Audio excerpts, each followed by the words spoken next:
It's very noisy here. All right, we're live. Good evening, ladies and gentlemen. Welcome back to TechQT. We are in the throes of trying to get organized with various people in various parts of the country.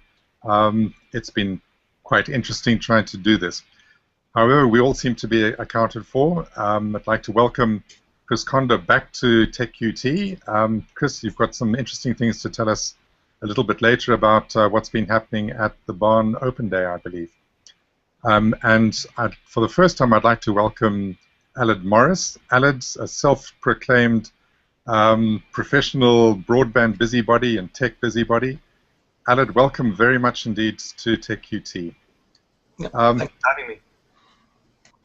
Normally, we'd like to kick off these evenings with 5 minutes or so, just running through the week's headlines. And Lindsay, I'd like to ask you, what's top of your list at the moment? My list, well, absolute top is I want to see Chris's gold shovel, spade, whatever that she got today. I would very much like to talk about funding, and in particular an article written by Barry Ford yesterday.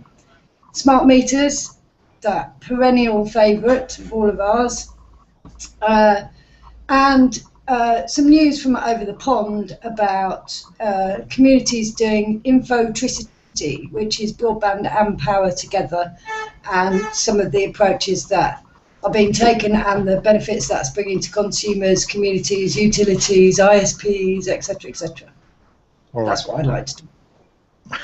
Aled, anything that struck you in the newspapers today? Well, I think an interesting one, talking about power, that the Electricity Supply Board of Ireland have teamed up with Vodafone, and they're going to be offering fibre broadband in 50 towns across Ireland, and that's quite an innovative way of delivering, proper broadband. They seem to be following a Scandinavian model there. Using their existing, ducting and access routes that the electricity supply business has. Indeed. Okay, let's get on to that in a couple of minutes. Chris, what about you? You seem to have had a busy day today. Had a busy day. I missed your introduction, so I don't know what the question was. I've had to move out to the restaurant because I couldn't hear it. Ah, right. Okay. The question was just taking 5 minutes to look at the headlines that caught your eye this week. Caught my eye this week? Nothing's really caught my eye this week because I've been too busy digging, to be honest, and earning my golden spade, which is now my... Yay! What's been happening this week? I believe something's come out of the EU this week saying that rural community broadband efforts that are already underway are going to get more support. I'll believe it when I see it, but if it's true, that's really good news because there's lots of projects almost ready to go. There's projects underway, and with a little bit of help and support from the government instead of hindrance, they could move on a lot faster and better. All right. For myself, there are two stories which I thought were worth commenting on this week. The one was that Bell Labs has managed to turn copper into gold, or at least broadband gold. Or 30 meters, Ian. 70. Well, 30. I think this is exactly the point. The scientists tried very, very hard to make it go fast. They managed to get 10 gigabits a second running for 30 meters in the lab over presumably pristine copper. They could get a gigabit symmetrical, but only out as far as 70 meters. And they said trying to drive it faster just didn't work. So we now know that there is an absolute fixed limit on gigabit copper, which is 70 meters. Now, well, I've been doing that today over a few meters in Dolphin Home Village Hall. I've been doing that. I don't need a lab and all this fancy stuff to do that. Community to do it, I'm sorry. Chris, with the greatest, he saw it. I've got witnesses. With the greatest respect, that's practical knowledge from you. And Bell Labs has produced 5 Nobel Prizes, at least to my knowledge, Well, it cost me nothing to prove that. It's good that they've confirmed practical knowledge. Ian, can I just, Chris, you're obviously in a restaurant. Can you just update us really quickly on what today's been about and the great stuff in Barn at the moment? How many people connected? How many villages connected? And how's the show and tell going? The show and tell day has been the best one so far because the sun has shone. We've had a guided tour all around Dolphinholme, which is our next to the last village connected. We connected the first connections in Tatham this week, and Wellington will go live. Wellington is live, but the first customers will go on this week. So we've one village left to do on our core route, which is Melling, and then with the notorious river crossing that we could have done in 20 minutes if Network Rail had let us over the bridge. And then our core network is then all joined up. We've got 460-something paying customers now, which makes us sustainable to pay our OPEX, which was a great relief. With more fusing and blowing than we can shake a stick at, so we shouldn't really be messing around talking to more communities today, but I'm glad we've given this day to them because they've all taken a lot away. They're all very happy with what they've found out. They're all inspired to help their communities. Dolphinholme especially, the community champion at Dolphinholme is a very enthusiastic person who can answer any question that they throw at him. He's shown them all the pitfalls, all the good things, all the community spirit. What else have we done today? We've had just two things there. According to reports, your fibre was cut in Dolphinholme this week. Yes. The night before last, we had a power cut in Abbeystead where all the electric in the area went off because the substation had blown up. This is a very primitive substation, and as more farms and things have got electricity, there's still some farms without electricity, but there's more people got washing machines and fridge freezers and computers and everything else, and it just got overloaded and it blew up this substation. So they brought in generators, and by 8 o'clock in the morning power was restored, but that should have been a warning to us that workmen would be in the area. And sure enough, at 4:30 yesterday afternoon, the electricity board digger dug through our main fibre to Dolphinholme, which at the moment only has one feed into the village. The feed out of the village to go back to Abbeystead to make a ring isn't yet completed. They're still digging that, so there's no resilience in Dolphinholme. So when it was cut, Dolphinholme went off, which was very unfortunate because it was their bring your own device day in the village hall. So they've got the community there, the press there, the radio there, and there was no broadband, so it was a bit of an embarrassment. They noticed it right away, and they took out they noticed it right away, but we noticed it right away. So the OTDR was brought out, and the fault was traced to an exact area, and they were within a metre of it. They got to the fault. It had happened at 4:30. They got there at 5 o'clock, the HIT team, and the digger men had already packed up and gone home. We weren't notified about this break at all. I don't suppose they knew what it was, even though they cut through the tape that said fibre optic broadband, as well as our fibre. So they were going to set to and mend it, but they couldn't because they weren't allowed on the site because of the danger of high voltage, because the actual line they were digging for was one of these 11,000 milliwatty volty things. So they had to wait 2 hours for the electricity board to make the area safe. They had to call them out, make the area safe. That took 2 hours, by which time we got the generator, our generator there, which was, of course, at the other end of the network. We got the generator there, we got the lights there. They already had the full kit to do the mend.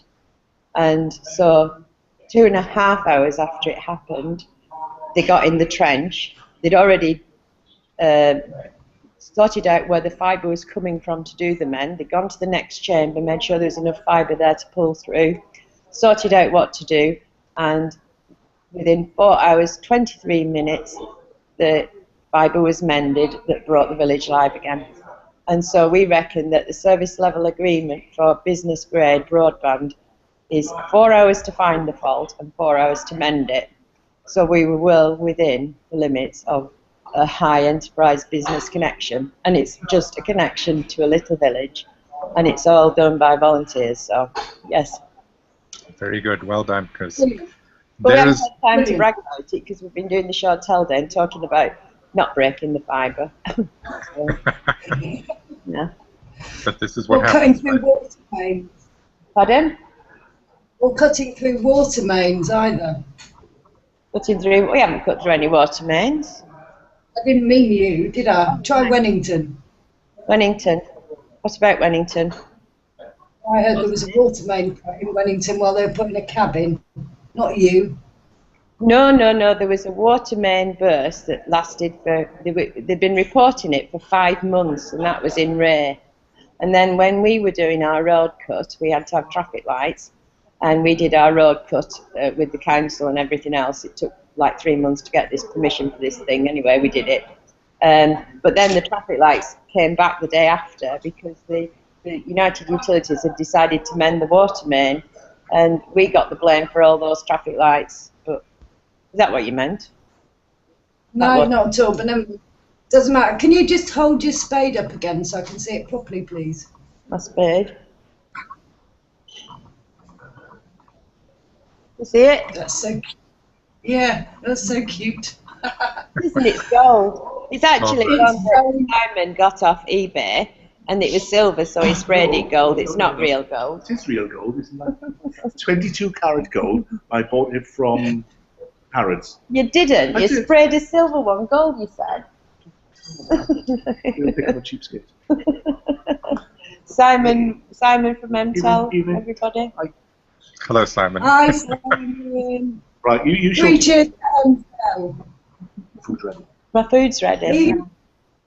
Simon, it's only going to come on TechQT.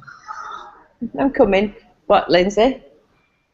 Tell MTEL we want them on TechQT. Well, you can have them now, but they're eating. No, go and have your supper. We've got other stuff to talk about. Just you go and tell them over hors d'oeuvres. All right, you put me on mute and then I can watch you. All right. See you later. Thank you so much. See ya. All right. Such good value. Let's cut to the chase here about what's happening in Ireland with Vodafone and the electricity board there. Well, Vodafone in Ireland is a slightly different kind of operator from what we see in the UK. Here we only know them as a mobile phone company, but the Irish market is slightly different, and there they do offer more fixed line services. So they're basically a reseller of the PTT's phone lines, and you're as likely to get your home phone and your ADSL broadband, within a deal with Vodafone, much more common than it is here. And so they're a plausible player for launching a project with the electricity supply board.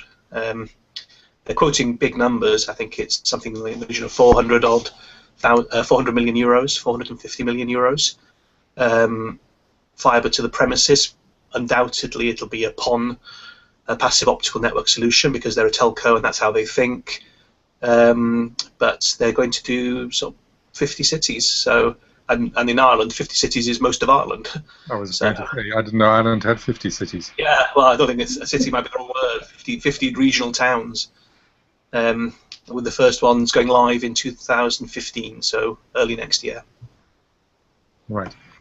Why pending, of course, European Union approval, because the Electricity Supply Board is a state-owned company, and so there's obviously the usual concerns about state-funded infrastructure. But I don't know. In my experience, it seems that other countries seem less worried about that when it benefits their citizens. It's only in the UK really that we're obsessed about interpreting the rules in such a way that it always seems to come out against localism and locally funded projects. There always seems to be a very strict interpretation over here, whereas other countries seem to have their own, like the French car industry or the or this example in Ireland is always well funded by the state apparently. Well, that's a nice little segue into an item that appeared earlier this week. Barry Ford from Barn was writing on Treffer.net about the difficulties of getting state funding, and in particular under the latest £10 million innovation fund. Did you happen to catch that? Yes, it's one of these damned if you do, damned if you don't situations, it seems, that they can't, partly, of course, obscured by the fact that it's very difficult to guess what deals the council has done with BT for coverage if you're planning to provide your own altnets or your own infrastructure in a rural area. It's very difficult to plan that without revealing your plans to the council, but apparently the reciprocal arrangement isn't there for BT to reveal where they're going to be digging when they've got their subsidies. So yes, it's one of those very much catch-22 situations, I think, that has been highlighted. Okay. Well, can we just follow this up a little bit, right? Because I mean, Alan and I, last time I definitely remember seeing him was in Aviemore in 2004 or something, right? And at that time, one of the big problems was funding community broadband projects. And we were at the Access to Broadband campaign conference, and this was a big issue then, was getting funding and information out of the incumbent and to make anything happen. And at the time, most of that was wireless. But Aled, come on, we've had 10 years thinking time. How would you approach the funding issue, seeing fantastic projects like Barn and Chris live on this show tonight? How would you go about sorting out this funding issue so that we're not, I think Barry said something like we drown or we burn. Which do we do, How would you approach this funding issue? Well, sorry, just to clarify that's because they either drowned the witches or burnt them. But if you were accused of being a witch, you'd... Yeah. Go and read the blog post. It was very good. Yeah. So the issue is that, again, we're following, it feels like we are following an agenda set by BT. And back in, so 10 years ago when we were first talking about high-speed internet access, and we were talking about wireless access networks and alternative access networks, and people weren't really talking as much about fibre then, but well, high speed really was 10 megabits and above, and one of the things that was discussed a lot was the idea of not necessarily funding a single solution where you give the money to somebody who would do everything from the core of the internet to the edge of the internet into your living room. That seems to be, that's definitely BT's agenda, of course, because that's what they provide. They provide, cradle to grave, edge to core solution. That one solution fits everybody. But and that seems to be the only thing that councils now seem to be thinking that that's what they need to fund, and so they're going out looking for providers who are comparable to BT in the sorts of products and the scope and the size of their organisations, which in itself is means that they're really restricting who they're going to fund. So on the one hand, they won't fund a small company because they don't perceive them as being able to offer a core to edge, a core of the internet to the living room solution, and that obviously then limits the people who can bid for the money. And on the other side, that seems to be the only solution that they're willing to consider. Now, going back 10 years, we talked about the digital, the village pump. So the idea that villagers back in the Middle Ages would have clubbed together to put in a well or a water pump in the village that everyone with livestock or horses could share and benefit from, and we needed that in the digital age. So we had, the perennial problem of broadband in this country is it's all well and good if you live in Docklands, you can get access to the internet core easily, but if you're outside of the M25, that core is going to be a major cost and consideration.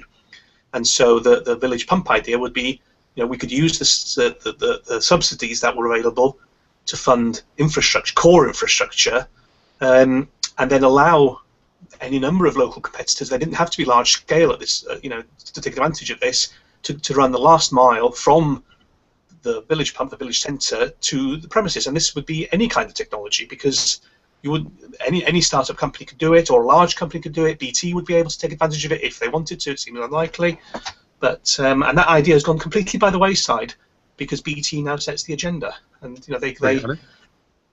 Back in those days, who were you talking to about that idea? Well, these were discussed at Inca. Yeah, and it was pretty openly discussed as being the perceived best way of doing things, and it seems to have been completely forgotten. Well, who bought into that? Which of the politicians, which of the local councillors? These were the days before councillors knew that it was an issue for them. What's the name of that guy who was MP for, was it Lewisham or somewhere? I hate to say the guy with the Tefal head, but he was a bit. He bought into it. Yeah. Know what I mean? I can't remember. It's a long time ago. Before Jeremy Hunt and all that, who was the one before Jeremy Hunt? Now you're asking. We were all having a great thing. Well, he bought into it. He was at that do at Wide Boston Lakes when we launched CBN, the Community Broadband Network, and that was 2003 or something. And we were all, or 2002 it might have been, we were all talking about all this stuff, that you bring the backhaul to the community and then let the community deal with the first mile, last mile, whatever you want to call it. And that you funded that bit of it, that you made backhaul available and it was affordable, and you dealt with the perennial problem of dealing with the VOA on fibre tax, and that you had open access, that anyone could provide a service over the top of it, and that it was the many flowers bloom thing basically. Or we sit around and it literally is like nearly 2 decades later that the same people are talking about the same subject, and we're not necessarily progressing. Right? Alan's on a half-meg connection. I'm on a satellite dish. I mean, you'd think after all these years we would have achieved something. Well, BT has managed to pay off most of the debts it's accrued, so they're doing quite all right. Their pension fund, though, is a little dodgy. Yeah, but as a company, I don't own any shares in them, but it might be a good buy. But at £4, are you saying they're a good buy? I'm not a financial advisor. Certainly don't look to me for any kind of financial advice whatsoever. I'm penniless. I'm really sad. I thought you meant goodbye, as in, Well, very clever, Lindsay. Okay. Let's just have one last thing on this, Aled. I was going to highlight one of the problems that was identified in the article that you're referring to, which is the characterization of areas of competition. This is the issue of where BT won't reveal its plans or the areas it's agreed with the council to invest in. And the council, will, before allocating money, will decide whether or not in any particular area is a white area or an area which has no competition and therefore can be funded, or whether it isn't. And it's very easy for somebody applying for funding to say, they're going to do X, Y, and Z area, assuming it to be a no competition area and hoping for funding, and then for the council to simply turn around and say, well, BT, we're always planning to do those areas. Sorry, you're not getting any money. Right. So that's, I mean, we've discussed this a number of times at some length, and it boils down to the issue of postcodes, and when BT BT has said publicly that the councils are free to publish the postcodes anytime they like. I don't know quite what the position is at the moment, whether how many councils have published them down to a level that it's useful to any of the altnets.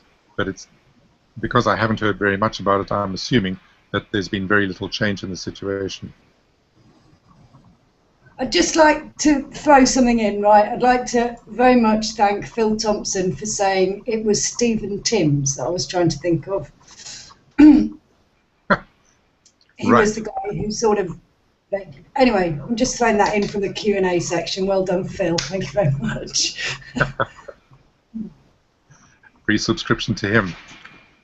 Yes, absolutely. All right. Lindsay, Go on, keep moving. let's take some of the things that you were wanting to talk about. Well, okay, I sort of want to talk about Le Tour de France, having spent a few days trying to spot some of my friends and family on the many photos of the Yorkshire Dales. There were quite a few people across the whole route in England, not just in the Yorkshire Dales, but notably in the Yorkshire Dales, where Wi-Fi was put in to cope with the huge crowds who obviously wanted to be able to tweet out photos or, you know, share their view of Le Tour and everything. And in Yorkshire, in Wensleydale, I think it was, someone installed a satellite dish on top of a tractor to provide Wi-Fi. And I'm quite interested by the fact that we can appreciate that on this day, when the race is passing through in the caravan and everything else, that Wi-Fi was required. What I find really difficult to comprehend is the fact that there isn't the same appreciation for the fact that everyone who lives there needs that connectivity day in and day out. And, you know, and yeah, obviously the Wi-Fi worked, and there were quite a few different people putting it in London as well. It wasn't just out on the moors. And I don't really understand still why we're not making much more effort to connect these disconnected places. And Alan said something earlier about, you know, outside the M25, but it was the chief exec of one of the ISPs, wasn't it, who recently said that his brand new flat in the Docklands, as I recall, is not connected to broadband, and he had a little bit of an issue about this. Am I right? It was something like that? I vaguely remember the story. Yeah, that's true. But somebody, or I believe it was somebody from the incumbent, who said, well, why did you buy the flat? Yeah. Yeah, interesting question. I think he was told that it was quite a modern flat, new build, and he made a presumption, which is always a bad idea. I mean, as Aled said earlier, his cab has just been enabled for superfast, wasn't it? And but he's moving house, and he can't get a connection to that. And, you know, if he's really lucky, he will move house to somewhere where there is actually a connection. I mean, I think what I'm trying to say with Le Tour and everything is that we do seem to appreciate the fact that people need connectivity on a daily basis, whether it's just sending photos of cyclists who it seems don't like selfies, or you know, sending in our cow passport forms, which Chris can tell you about at length. Why aren't we actually sitting down and making a long-term judgment instead of these flash policies with small amounts of funding thrown at them, which we seem to see over and over again, that don't actually solve the problem? The Tour Wi-Fi was great, but it's gone now. Can I just say something about Wi-Fi as well? This is actually an example where it's almost an admission that mobile phone networks are not the answer to internet access. You know, you do often hear people saying, you know, oh, I don't need BT, I can just get a dongle or a some kind of, you know, mobile phone router that will bring a 3G or a 4G signal into my house, and then I'll have proper super fast broadband. And it simply, you know, I don't think that will ever be the case. And here we have, you know, an example where it's a tacit acceptance that, you know, you can't use a mobile phone for broadband access when there's lots and lots of people, in other words, lots of demand and lots of traffic. And exactly the same thing happened in the Olympic parks, where BT were installed masses of free Wi-Fi in order to stop people congesting the mobile phone networks in the area, because they would have collapsed had they, you know, had everybody been tweeting and posting on their social media using their mobile phone connection. They would have completely, you know, congested the mobile phone networks, because it's a limited resource. Air bandwidth is limited, shared, you know, resource, whereas Wi-Fi has at least got some more bandwidth available, more spectrum available, and it's, you know, more suitable for the job.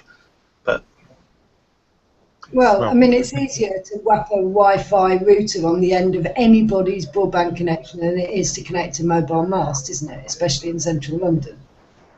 But there's a limited amount of you know, capacity that you can put into a mobile phone network, and it will never provide And it will never. I'm just making this a little footnote to say, by the way, because so often you have a conversation with people who don't seem to appreciate the pros and cons of all the different technologies, and we're always harping on about fibre, and it's easy for us to forget that some people think that satellite is better than fibre because their satellite TV is better than their cable TV or whatever their perception is, and it's it's not true. I take your point, but the government has given Arqiva, which runs mobile masts, 150 or maybe 250 million quid to address this issue and make sure that there is better mobile coverage across the country. Are you saying that this is wasted money? No, it's fine for people on the move. Your mobile phone is exactly that. It's mobile. And it's great when it's in your pocket and you can be out and about and you can be connected. But if you're not moving, there's better technologies and there are more scalable technologies. All right. I spoke to a gentleman from Real Wireless, Simon Saunders, very entertaining chap, who has done quite a lot of research into covering the last mile in very, very sparsely populated areas in Britain in particular. And his proposal, which appears to have been adopted by O2, because they have bought the license, the national license at 800 megahertz to provide 2 megabit broadband in-house across 98% of the country. And Simon's proposal is that we use small cell networks originally designed for mobile networks using LTE, and backhaul that with satellite. He says this way you can actually halve the cost of a base station. Now, some people don't believe that this is possible, especially everyone who's had any experience with satellites as backhaul. But I'd be interested in your view about whether or not that's an adequate, or at least a partial solution. So did you say the service offering is a 2 megabit broadband backed onto a backhaul that was satellite provided? It doesn't strike me that's going to be a great service, performance-wise. Well, the satellites these days can give you 25 meg, right? Well, they're still 36,000 miles away, though. So there's a latency issue there for sure. And that's and also typically you don't uplink to satellites. Typically. Well, there's another issue. The European, especially satellites, are completely overloaded. Like, they're really struggling now. So many people have been persuaded onto satellite, and they have a really seriously limited amount of capacity. I mean, this is.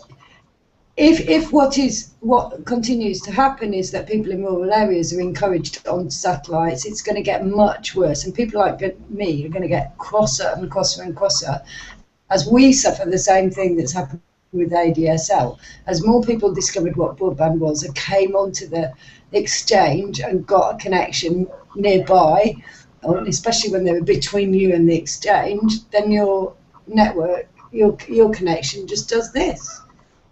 And the satellites are already struggling. I wish they would actually announce at what capacity they now are, because it's pretty close to full. That was actually another thing I wanted to talk about today. There's been an Internet of Things survey of network operators that's been done across Europe and America, and the majority of network operators say that their networks are already fairly stretched and that the Internet of Things is causing them headaches. Because whose survey was that, Linz?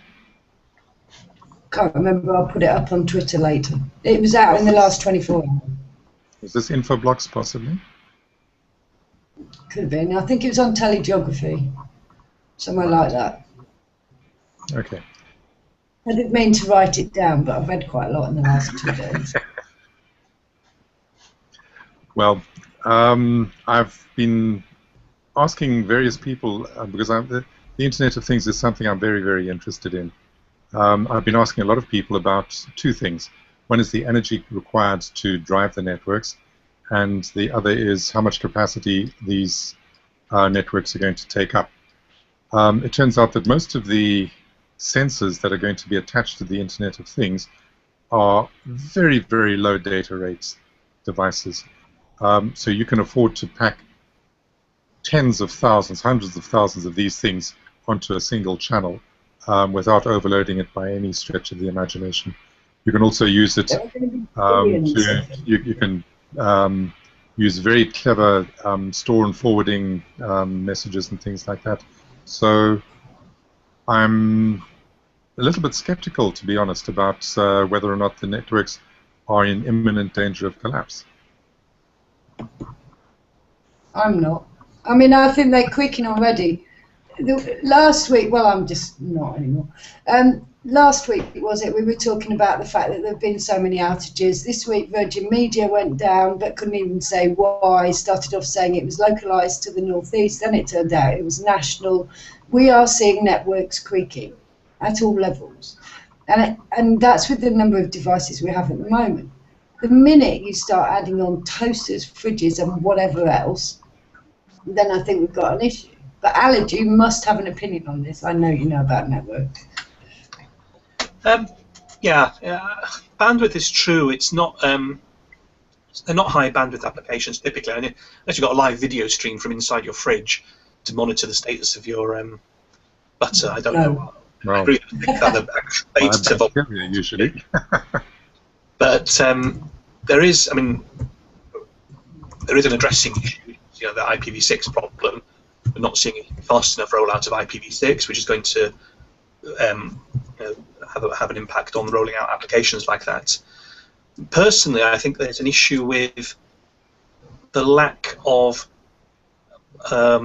almost a utility access to home networks. So, you know, if you think about the way that broadband is used nowadays, is very much to the PC or to the tablet, right to the users, right to the user. It's not provided as a utility to the home, and so the devices in the home have to really struggle to get out on the internet. I mean, I've been involved with people designing applications that you might call, Internet of Things applications, and it's one of the real challenges is how you get a smart device, or a smart enabled device. How do you get it to connect to the internet and be able to communicate, in a sensible way? And I think that there was something in the news this week that a smart light bulb had a security compromise because the hoops they were trying to go through to make their light bulbs connect to the home Wi-Fi meant that anybody could drive by your house and with one of their products and connect to your Wi-Fi network and then learn your Wi-Fi secrets, which would then allow them to snoop inside your network. And these are kind of inevitable consequences of the fact that today's internet access is designed for PCs and for home users individually, rather than being designed as a utility service for the house to use or for your smart meter to use. Well, thank you very much indeed for saying smart meters, because that's what Lindsay wanted to talk about as well. But well, I did. Just to finish that, just to finish that point, Alid, talk a little bit about the security surrounding smart meters. Well, in any device on the internet, it needs to connect to your home network in order to get out on the internet, and we're very good at securing we're moderately good at securing our home networks, but that actually is the enemy of convenience. Security is always the enemy of convenience, and when you're a very small device, you don't have a lot of user interface. You don't have a lot of potential for people to type in passwords or use smart tokens or anything else. And so these devices that want to access the internet, like your electricity meter or a clamp-on meter or a smart fridge or whatever it is, it's very difficult to sort of explain how do you tell your fridge what your Wi-Fi password is. And when you have as I understand it, your smart meters are not going to connect to your home network. Well, we don't know. There's different projects afoot. I was hoping that Lindsay might be more up to date. Me. I'm sorry, just say that again. I was trying to read this email from Fibre Garden. There's some really good news from Fibre Garden just come in. Can we talk about that instead? Yes, go on. Okay. Fibre Garden, well done guys, who are now going under the Digital Dales project, which of course is personally extremely awesome for me, have received an offer letter from DEFRA for £382,500. Chairman of Fibre Garden, Andrew Fleck, said, "We are absolutely delighted to have met all the requirements laid down by DEFRA. Their scrutiny has been relentless, and this endorsement demonstrates their confidence in Fibre Garden as a long-term service provider for our communities. Along the way, we've received enormous support and encouragement from our communities and the Yorkshire Dales National Park." So ITS Networks, who of course came on, or they sponsored the fibre walk that we did with a vintage bus to go and look at how you lay fibre in rural areas and the problems you might face, etc., etc., are also involved. So I'd just like to congratulate them, to be honest, because now we have some news on TechQT, Lindsay. It's absolutely brilliant, and I'm so pleased, because obviously Garsdale and Dent is my home patch. Yes, well done, gold spade for them as well. And to John Colton in particular, a massive well done, because I know he has been working with the rest of the team round the clock as one of the very few fibre training providers in the UK. He had all the knowledge to be able to deliver a supremely professional project, and along with the rest of the team at Fibre Garden and Digital Dales, they've just done a marvellous job against all the bloody odds. So BT, go back to Fell End. Okay, Lindsay, just tell us a little bit more about Fibre Garden. How far are they going to go? Where are they going to go? How fast are they going to go? It's great news, but it sounds like you're congratulating them a bit early. Doesn't the hard stuff come now? Yeah, no. Everyone, look at them lot. Where have they gone? Barn are an ideal example of that. You know, when the company was incorporated as a, IPS and all the rest of it, that seemed, just some of those hurdles seemed enormous.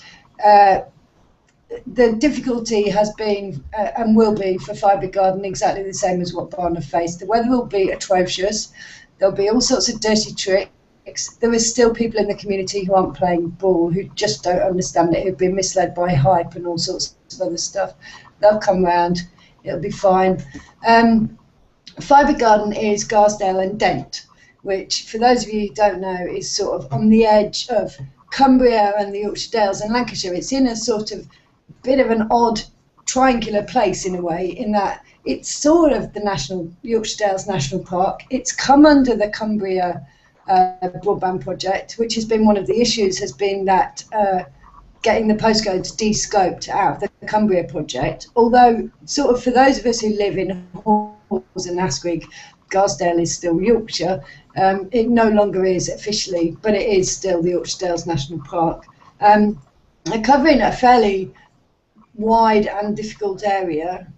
It's mountainous, as far as the north of England goes, sort of. It's very rural. It is a long way between houses. There are clusters of homes that are going to be quite hard to reach. Mobile coverage is bloody atrocious. So hopefully one of the things they will be able to do is a bit of femto and stuff like that off the back of it. I mean, I'm not sure that's in the original plan, but I think it will follow that they will be able to work with mobile operators to provide backhaul to new masts, because it's a pretty bleak place to get stuck in winter. It's on the Settle Carlisle railway line goes through it, which is of course still open because of community efforts to do so, and it's really good to see yet another community effort make a go. And if I still was living there, then there is a natural line that goes Barn, Fibre Garden, my house, and I would have been connected to fibre at some point, because I'd have made them. But that's not their proposal, though, is it? They're not following the Barn model of digging point-to-point fibre in. They're contracting with a build company whose ambition is 50 megabit or 100 megabit broadband. That doesn't sound the same thing that Barn are doing. I think there have had to be some compromises made because of the reluctance of our government to support projects like this. When this originally began, it's a bit like Barn as well, certain things had to be dumbed down a little at the beginning, even with Barn. And the original project was to put 4 fibres into each home to have basically a test circuit and 2 fibres so that you have the redundancy. And I think Yorkshire Dales and Cumbria have average wage of around 63% of the national average, and people cannot afford to do the amount of freebie digging, etc., that other areas can. And I think, the ITS deal is great because it is going to make it happen. Hello, who are you? Who's on Chrissy's You need phone? to unmute it. I'm going to. Chris, who are we talking to? Chris will have to unmute it. There you are. This is my toy boy. This is Mark from MTEL. Hello. Mark is one of our main suppliers and advisors, and every time we have a problem, we just ring Mark up and he answers straight away. A local supplier of ducting from Scotland. Will MTEL come on and do a show for TechQT, please? Sorry? Will MTEL come and do a show on TechQT talking about the joys of doing community rural broadband with fibre? Of course they will. Yeah, definitely. That's what we've done today. For sure, tell them. I know. No, but we need you on TechQT and talk properly. Yeah, Simon will do that. Delegating. Yes, Simon, nodding his head. nice. There's Simon. Simon from MTEL. Simon from MTEL says he will do TechQT. Yes. Rob from Broadband, the rural south. Hello. That's so him. MTEL are happy to sponsor TechQT. Alan's still there. Say yes. Aled, I think he's still. Yes, Aled's still there. Yeah, Hello, Rob. How's it I've going? still got that. I mean, the look back dongle for the X25 thing. Excellent. Remember that? But I think definitely. I've still got that. They could come in handy. That's Ben. Ben from Fibre Links. And people from local villages. And Alistair. Barry's just scooted off home. And this is Alex from Element Titan. Can you see him? Have I got it pointing in the right direction? Hey guys, how you doing? Hi there. So that's Alex. I am, yeah. The ability to the team, value and efficiency. Can't hear now what Lindsay's saying. Say again, Lindsay. Tell me what connection you're on, please. You're not on. I'll go on mute, Lindsay. I'll just go on mute, and then there's too much noise here. What?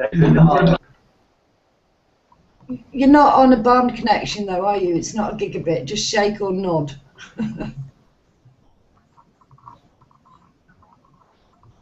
That'll be a no. Ian, take over again. Okay. One of the things, a non-network related thing that I wanted to raise, and this is going to happen next week in Parliament. A couple of months ago, the European Court of Justice said that the Data Retention Directive, which allows governments to collect all the communications metadata, was null and void. Now, immediately after that, the Home Office said to all of the ISPs, who are nameless because they're a secret, that they needed to continue collecting all the metadata until the lawyers had managed to sort this thing out. Now, all this happened around April or so, and this week we got news that as a matter of emergency, the government was going to introduce enabling legislation to, and this is enabling primary legislation, which gives the security forces the right to ask the ISPs to continue collecting the data. Now, one of the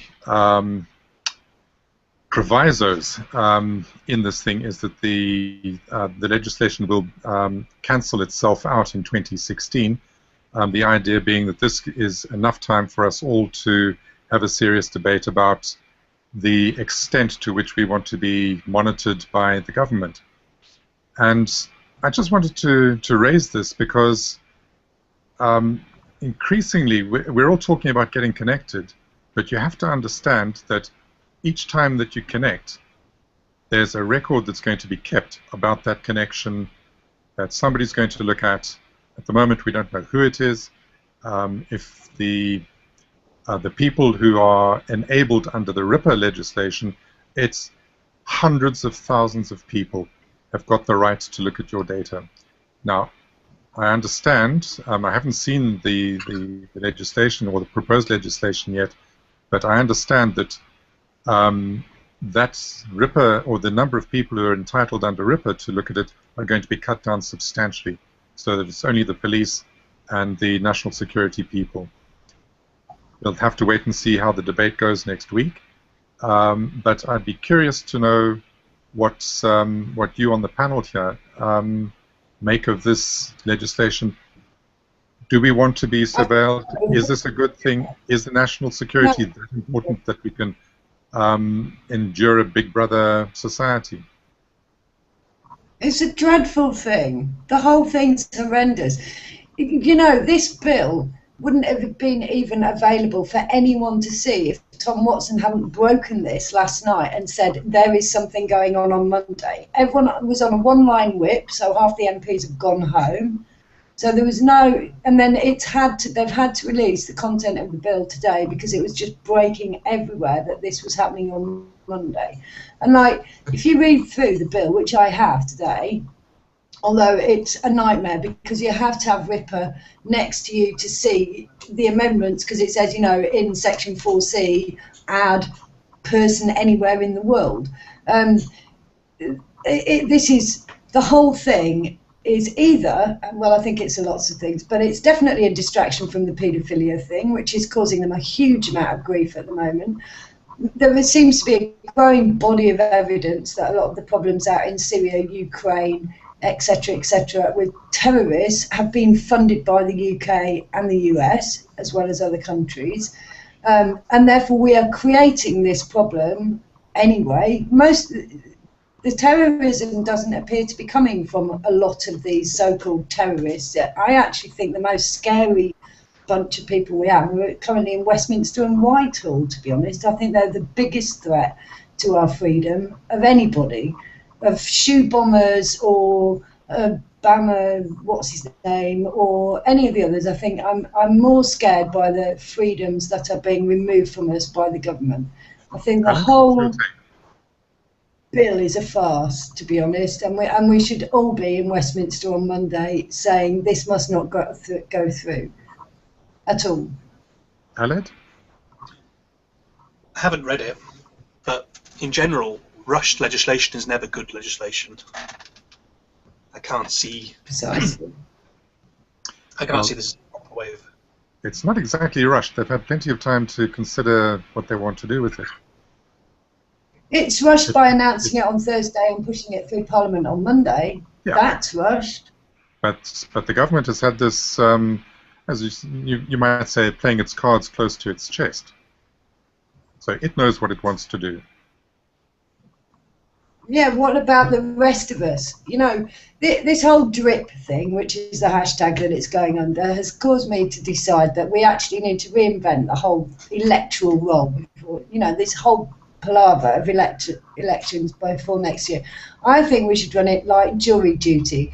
If you pull the short straw in your community, you're off to Westminster for 4 or 5 years, right? Because it would seem to me that most communities have people who'd be far better at this job than the guys who are currently there. So, you know, that's my thing. I'm happy to do that if they increase the salary to 100K, which is what I believe they want.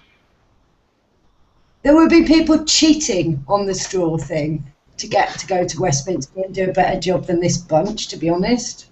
I'm anxious about the people who become politicians simply because of the fact that they wanted to become politicians. And then you get a very interesting self-selected bunch of people.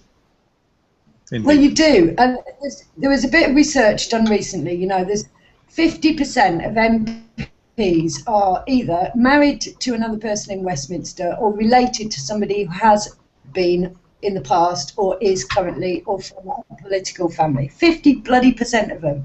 They're all just following in footsteps. It's nepotism and it's lack of ambition. Go and do something different. Well, I'm sure we'd have a different attitude to benefits if all the MPs were suddenly turfed out on their ear. But well, no, they get short shrift, the same as the rest of us, to be honest, once they're off the benches. oh well, before they left the benches, I'm sure they'd pass enabling legislation to allow them to have a soft landing. Lindsay, we're almost out of time, I think. So I think let's draw a line under it. Well, hang on. Can we talk about next week? Yeah, I was going to say, what's on your agenda for next week? I'm hoping that we're going to have a couple of the winners of the money from the Innovation Fund on, so we can talk about how that's going to go. And who knows, we might have someone from MTEL. And but there's a bit of a sponsor talk to have with them first. With a bit of luck, we'll have somebody to talk about what's happening in Wales and the superfast Cymru rollout and the investigations into it. All right.